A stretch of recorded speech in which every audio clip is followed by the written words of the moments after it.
Praise the lord. ఈరోజు దేవుని వాగ్దానము, తన స్నేహితుల కొరకు తన ప్రాణము పెట్టువానికంటే ఎక్కువైన ప్రేమ గలవాడెవడునూ లేడు. నేను మీకు ఆజ్ఞాపించు వాటిని చేసిన ఎడల మీరు నా స్నేహితులై ఉందురు. యోహాను సువార్త 15వ అధ్యాయము 13వ వచనము 14వ వచనము. సహోదరి సహోదరులారా, యేసయ్య స్వయంగా తానేమి చేయబోతున్నాడో దాని గురించి ఇక్కడ మాట్లాడుతున్నాడు. ఆయన తన స్నేహితుల కొరకు తన ప్రాణము పెట్టబోతున్నాడు. వారి పట్ల ఆయనకున్న ప్రేమకు తన ప్రాణాన్ని ధారపోయడమే అన్నిటికన్నా ఖచ్చితమైన రుజువు అని ఆయన చెప్తున్నాడు. విశ్వాసులు స్నేహితుల కోసం మరణించేందుకైనా సిద్ధంగా ఉండాలన్నదే ఆయన ప్రేమ మన ముందు ఉంచిన ఆదర్శం.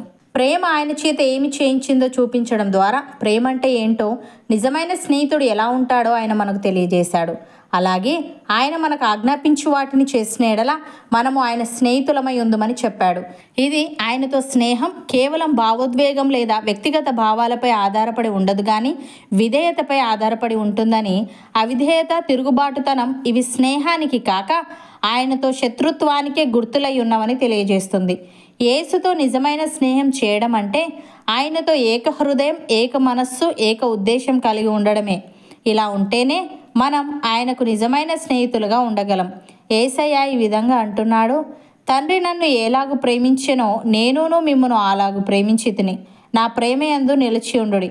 నేను నా తండ్రి ఆజ్ఞలు గైకొని ఆయన ప్రేమయందు నిలిచి ఉన్న ప్రకారము మీరును నా ఆజ్ఞలు గైకొనిన ఎడల నా ప్రేమయందు నిలిచి ఉందరు. మీ అందు నా సంతోషము ఉండవలననియో మీ సంతోషము పరిపూర్ణము కావాలననియో ఈ సంగతులు మీతో చెప్పుచున్నాను. నేను మిమ్మల్ని ప్రేమించిన ప్రకారము మీరు ఒకరినొకడు ప్రేమించవలననుటయే నా ఆజ్ఞ. తన స్నేహితుల కొరకు తన ప్రాణము పెట్టువానికంటే ఎక్కువైన ప్రేమ గలవాడెవడునూ లేడు. నేను మీకు ఆజ్ఞాపించి వాటిని చేసిన ఎడల మీరు నా స్నేహితులై ఉందురు అని. ప్రియులారా, మనం యేసును గూర్చి విని ఆయన యందలి సత్యము ఉన్నది ఉన్నట్టుగానే ఆయన యందు ఉపదేశింపబడిన వారమైన ఎడల మనం అలాగూ క్రీస్తును నేర్చుకున్న వారము కాము. కావున మునుపటి ప్రవర్తన విషయంలోనైతే మోసకరమైన దురాశ వలన చెడిపోవు మన ప్రాచీన స్వభావమును వదులుకొని మన చిత్తవృత్తి యందు నూతనపరచబడిన వారమై నీతియు యథార్థమైన భక్తియు గలవారమై దేవుని పోలికగా సృష్టింపబడిన నవీన స్వభావమును ధరించుకొనవలసిన వారమై ఉన్నాము. అపోస్తలుడైన పేతురు ఈ విధంగా అంటున్నాడు, దేవుని గూర్చినట్టియు మన ప్రభువైన యేసును గూర్చినట్టియునైనా అనుభవ జ్ఞానము వలన మీకు కృపయు సమాధానమును విస్తరించునుగాక. ఆ మహిమ గుణాతిశయములను బట్టి ఆయన మనకు అమూల్యములను అత్యధికములునైన వాగ్దానములను అనుగ్రహించి ఉన్నాడు. దురాశను అనుసరించుట వలన లోకమందున్న భ్రష్టత్వమును ఈ వాగ్దానముల మూలముగా మీరు తప్పించుకొని దేవ స్వభావమునందు పాలివారగునట్లు వాటిని అనుగ్రహించెను. ఆ హేతువు చేతనే మీ మట్టుకు మీరు పూర్ణ జాగ్రత్త గలవారై మీ విశ్వాసమునందు సద్గుణమును, సద్గుణమునందు జ్ఞానమును, జ్ఞానమునందు ఆశా నిగ్రహమును, ఆశా నిగ్రహమునందు సహనమును, సహనమునందు భక్తిని, భక్తి యందు సహోదర ప్రేమను, సహోదర ప్రేమ యందు దయను అమర్చుకొనుడి. ఇవి మీకు కలిగి విస్తరించిన ఎడల అవి మన ప్రభువైన యేసుక్రీస్తును గూర్చిన అనుభవ జ్ఞాన విషయంలో మిమ్మల్ని సోమరులైనను నిష్ఫలులైనను కాకుండా చేయును. ఇవి ఎవనికి లేకపోవునో వాడు తన పూర్వ పాపములకు శుద్ధి కలిగిన సంగతి మరిచిపోయి గురుడివాడును దూరదృష్టి లేనివాడునగును అని.